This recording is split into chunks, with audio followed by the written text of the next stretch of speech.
So power went out yesterday and then again this morning, so I was getting all ready. I was about to go into my office that I have in town for when the power goes out here.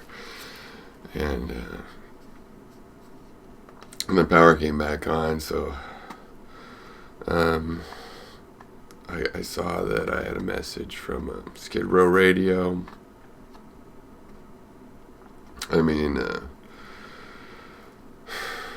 About the Hythloday thing, where he had that goodbye message, and I watched it. I had my wife watching. We were like, "What's it seem like?" Yeah, it seems kind of like that, knowing I had these struggles, and back when we would talk a bunch on Skype, because Hythloday was like the first person where I realized, look, because I always thought we have these online discussion people, and it's like friends, but until you meet them in real life, I don't really want to call it friendship. It's like a co-legalship. And then I realized, the internet's getting pretty old, and you know someone for 10 years just because they're overseas and you haven't gone to see them. This is real life. This is still real life. So I was like, okay, Gregor's idiot. What do you can't make an excuse. So that's friendship. And we had talked a lot about life and death and his issues and his struggle, and after his other suicide attempt, and what was keeping him still living, and his philosophy about sort of a pessimism thing. I remember one time I told him that I thought his arguments were getting sophisticated, and he took that as an insult, because it's like, who are you to say that it's condescending? And I'm like, no, we still... Oh, he said, you're just saying that because I agree with you more. And I pointed out, you don't agree with me more. Your arguments against me are getting better and better. They're more sophisticated. But we go back and talk about things we had. He was also one of the first people I ever felt that maybe if he was trolling me, he really got my goat, because usually people troll me, and back in the day, and I would go ahead and flame war with them, but I didn't really let it get to me. Since my 18, 19 age years, I realized I'm not gonna have an argument online and worry about it when I'm falling asleep. You encapsulated, but he really got my goat. But then we discussed all of that and kind of where he was coming from, and I really began to appreciate, and in terms of what was my real value system here of talking to people, is that they're honest with things that they really believe. And sometimes people would be like to the other person, you're lying, you're lying, you're lying, when in reality it's just that you disagree, you're saying something that I don't feel is true. That's different than people that come up with some sort of an argument just to get your goat that they don't think is true. Like when people insult other people for looks or their house or any of these things that they don't really care about. If they have a friend in this condition or that weight or this whatever,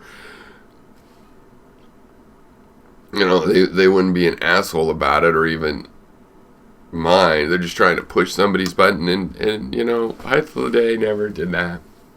I don't think he pushed my buttons, but it wasn't because of dishonestly not believing what he was saying. And I'd like to make another video about Hythloday's philosophy, but mostly I just wanted to say rest in peace, and I'm really gonna miss him, and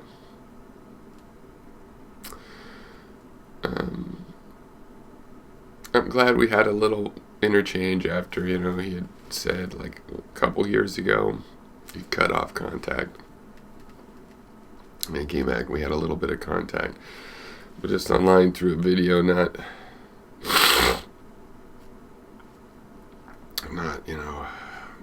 for a couple years we were talking a lot on Skype, and it was really comforting because he had been through his thing, and I had similar thoughts. I thought a lot about the meaning of life and death in the last 7 years.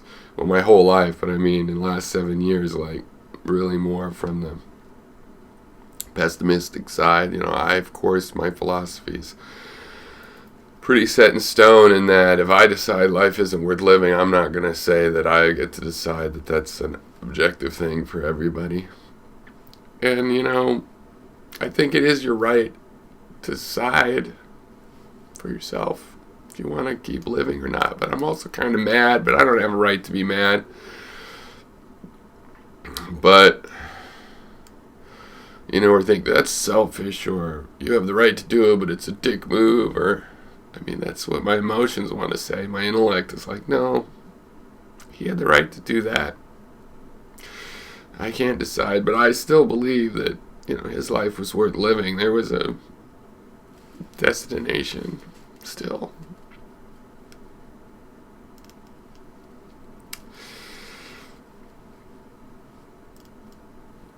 And I knew him a long time. I grew a lot from conversations with him, having to introspect and understand where he was coming from and his family history and his work history in the mine, and just a lot of interesting things. One of the more interesting people I've dealt with, and taken a lot of his,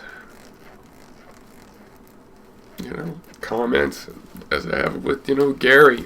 I've discussed the things I learned about your guys' philosophy, including and especially the things I disagree with, out in the world, because I just discuss these things with everybody that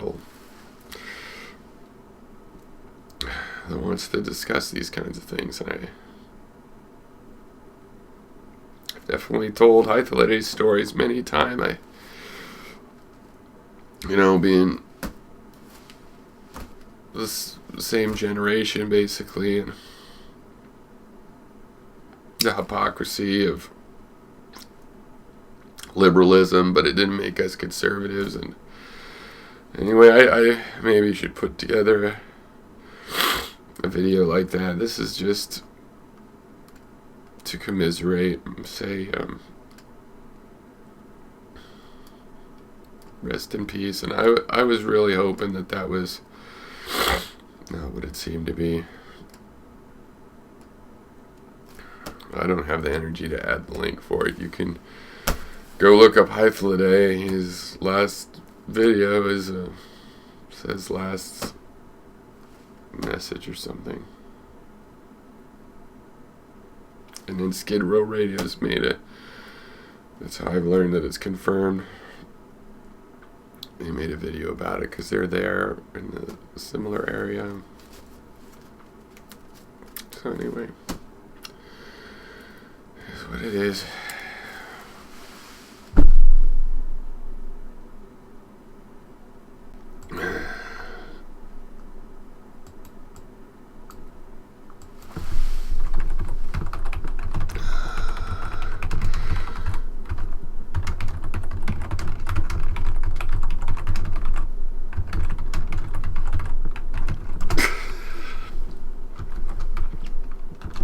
Sorry, I started the streaming again so I could send this message